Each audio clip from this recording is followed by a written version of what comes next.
घरातील स्त्रियांनी जर ह्या 5 चुका रोजच्या वापरामध्ये जर केल्या तर घरामध्ये बरकत राहत नाही, लक्ष्मी घरामध्ये टिकत नाही, आयुष्यभर पश्चाताप होईल. तर नमस्कार मंडळी, आपल्या घरामध्ये देवी लक्ष्मी ही मुख्य दरवाजापासून तर आपल्या संपूर्ण घरामध्ये प्रवेश करत असते.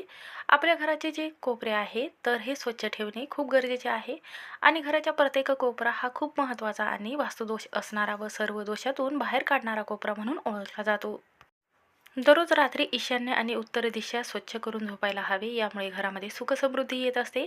त्याचबरोबर आज आपण या व्हिडिओमध्ये पाहणार आहोत की आपण कोणत्या चुका ज्या आहेत त्या रोजच्या वापरामध्ये करत असतो, त्यामुळे घरामध्ये लक्ष्मी वास करणार नाही, घरात दारिद्र्य येईल. तर अशा कोणत्या गोष्टी आहेत त्या करायला नाही पाहिजेत.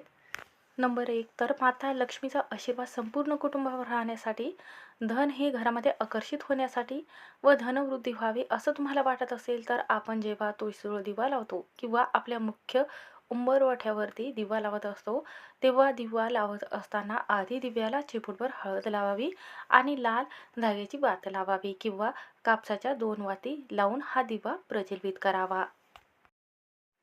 नंबर 2, जेव्हा आपण आपल्या देवघरामध्ये लाल रंगाचं वस्त्र जे आहे तर देवासाठी टाकतो, तर ते अत्यंत शुभ मानलं जातं.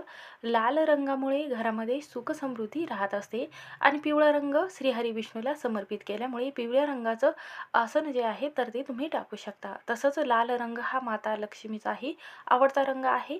लाल रंगाची वात लावल्याने लक्ष्मी आपल्या घरामध्ये आकर्षित होत असते. नंबर 4, तसंच संध्याकाळी तुळशीजवळ आपण जातो तेव्हा स्पर्श करू नये. तुळशीजवळ शुद्ध तुपाचा तेलाचा दिवा लावावा. सूर्योदयाच्या वेळी आणि सूर्यास्ताच्या वेळी घरातील सदस्य चुकूनही झोपू नये. अशा घरात लक्ष्मी वास करत नाही, तिथे थांबणं पसंत करत नाही, कारण ही वेळ जी आहे तर ती माता लक्ष्मीच्या आगमनाची वेळ राहते, म्हणून या वेळेमध्ये झोपू नका. नंबर 3, आपल्या घरामध्ये धनवृद्धी व्हावी, पैसा घरामध्ये टिकावा, त्यासाठी पहा आपण जेव्हा दळण करत असतो, बरंच घरामध्ये धान्याचे कण आहेत, तर गहू असतील, ज्वारी असेल तर धान्याचे कण कचऱ्यामध्ये जातात किंवा आपण जेव्हा एखादा तांदूळ धुत असतो भात टाकण्याकरिता, तेव्हा पाण्यासोबत काही तांदळाचे दाणे हे बेसिनमध्ये जातात किंवा घरामध्ये दररोज अन्न वाया जाणे, कचऱ्यामध्ये जाणे, अशा घरामध्ये अन्नाचा अपमान केला जातो, तिथे लक्ष्मी ही कधीही राहत नाही. त्या घरामध्ये अन्नधान्याचा मान किंवा अतिथीचा आदर सत्कार केला जात नाही, त्या घरामध्ये दारिद्र्य वास करत असते, म्हणून हे काम करू नये. नंबर 5, तसंच सूर्यास्त झाल्यानंतर प्रदोष काळ होतो, त्या काळात चुकूनही झाडू मारू नये. झाडू हा उभा ठेवावा, नाहीतर आडवा ठेवावा. घरामध्ये जी व्यक्ती येते त्या व्यक्तीला चुकूनही हा झाडू दिसता कामा नये, नाहीतर धनहानी होऊ शकते. घरामध्ये पैसे येण्याचे मार्ग हे बंद होतात, कर्ज वाढत जाते आणि म्हणूनच झाडू हा कोणाला दिसायलाही नाही पाहिजेत.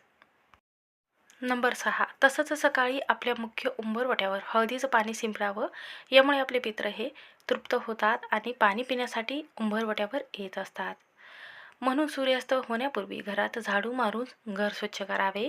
तिन्ही सांजेच्या वेळी आपल्या घरामध्ये मुख्य दरवाजासमोर, प्रवेशद्वारासमोर आवर्जून रोज संध्याकाळी 6च्या दरम्यान वेळेमध्ये आपल्याला माता लक्ष्मी घरामध्ये आगमन करते. तर त्या वेळेमध्ये सगळ्यांनाच माहिती आहे की पहिले गावातील जे व्यक्ती आहेत तर दरवाजे उघडे करायचे असतात या वेळेमध्ये, कारण हा जो वेळ असतो तर माता लक्ष्मीच्या स्वागतासाठी एक दिवा प्रज्वलित केला जातो. नंबर 7, तर पहा आपल्या हिंदू संस्कृतीमध्ये गरुड पुराणामध्ये असं सांगितलं गेलेलं आहे की जेव्हा आपण झाडू मारतो त्या वेळेमध्ये 4 किंवा 5 या वेळेमध्ये आपल्याला चुकूनही केस जे आहेत तर ते विंचरू नये, कारण संध्याकाळच्या वेळी केस विंचरणे यामुळे घरामध्ये वादविवाद, कलह होईल.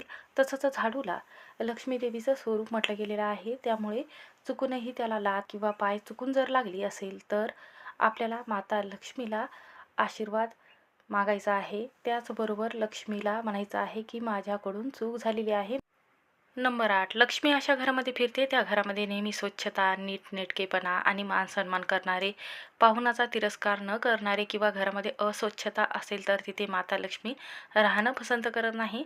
बऱ्याच लोकांना बोट लावून पैसे मोजण्याची सवय असते, तर ही चूक करू नका, यामुळे दारिद्र्य घरामध्ये वास करते आणि घरामध्ये पैसाही टिकत नाही, यामुळे लक्ष्मी देवीचा अपमान होतो. तर जेव्हा बँकेमध्ये कधीही पैसे भरण्यासाठी जाल तेव्हा मनातल्या मनात ओम नमः शिवाय किंवा ओम महालक्ष्मी देवी नमः हा मंत्र जेव्हा तुम्ही बँकेमध्ये पैसे जमा करता त्या वेळेमध्ये हा मंत्र आवर्जून म्हणायचा आहे, त्यामुळे पैसे घरामध्ये येतात. नंबर 9, तसंच रात्री खरकटी भांडी कधीही ठेवू नये. यामुळे घरामध्ये व आपल्या शेजारी वादविवाद, नकारात्मक ऊर्जा येत असते. कारण खरकटी भांडी जे आहेत तर ते राहू आणि केतूचंही अशुभ परिणाम तुमच्या जीवनावर पडत असतो. तर लक्ष्मी घरात येत नाही आणि त्याचबरोबर घरामध्ये पैसाही टिकत नाही. नंबर 9, जेव्हा तुम्ही पलंगावर झोपायला जातात त्या वेळेमध्ये देवाचं नामस्मरण करावं आणि त्यानंतर जिथे तुम्ही पलंगावर झोपतात तिथे पलंगावर कधीही खाऊ नये, जेवण करू नये. यामुळे पैसा टिकणार नाही, दारिद्र्य येईल. पलंगावर कधीही घाण ठेवू नये. तसंच फाटलेली आणि मळालेली बेडशीट त्यावर टाकू नये.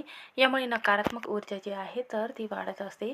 याचा परिणाम तुमच्या जीवनावर होतो, आरोग्य बिघडते. तसंच सकाळी जेव्हा तुम्ही उठता त्यानंतर बेडशीट स्वच्छ करावी आणि मळलेली जी वस्तू आहे तर ती घरामध्ये ठेवण्याने गरिबी घरात वास करत असते. तसंच देवपूजा करत असताना आपलं देवघर हे स्वच्छ ठेवायचं आहे आणि त्यानंतर यामुळे देवी लक्ष्मीची कृपा आपल्यावर राहत असते.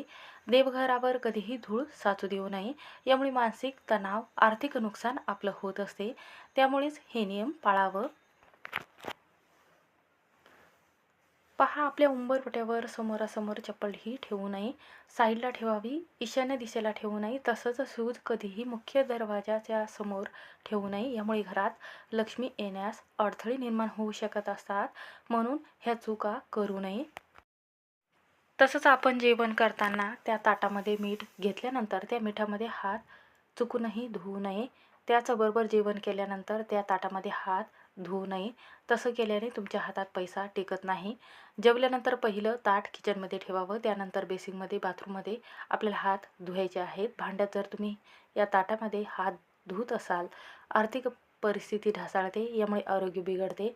यामुळे जर तुम्हाला तुमच्या घरामध्ये सुखसमृद्धी हवी असेल, धनसंपत्ती हवी असेल तर हे नियम पाळावे. तसंच शुक्रवारी पैशाची देवाणघेवाण करू नये. तसंच या दिवशी चांदी किंवा साखर या 2 वस्तूचे दान करू नये. असं केल्याने कुंडलीतील शुक्रग्रह कमजोर होतो. पैशाचे संबंधित शुक्रग्रह म्हटला गेलेला आहे. शरीर आणि मनाच्या स्वच्छतेसाठी आणि आरोग्याच्या काळजीसाठी हा नियम पाळा. यामुळे देवी लक्ष्मी प्रसन्न होते. एक स्त्री घराला स्वर्गही बनवू शकते आणि एक स्त्री नरकही बनवू शकते. पहा, मुलीला व घरातील आई असेल, स्त्री असेल तर तिला लक्ष्मीदेवीचं प्रतीक म्हटलं गेलेलं आहे. म्हणून घरामध्ये जेव्हा आपण जेवत आहात त्या वेळेमध्ये जर तुम्ही पाय हलवत आहात किंवा बसलेले आहात तर पाय हलवत असाल तर आपल्या कुटुंबामध्ये यामुळे ताणतणाव जाणवायला लागतो. तर कधीही बसल्यानंतर हातपाय हलवू नये. यामुळे कुटुंबामध्ये, नोकरीमध्ये देखील तुम्हाला प्रगतीचे मार्ग जे आहे तर ते मिळत नाहीत. म्हणून तुम्ही आवर्जून हा नियम पाळा. श्री स्वामी समर्थ. व्हिडिओ आवडला असेल तर स्किप न करता शेवटपर्यंत नक्की पहा.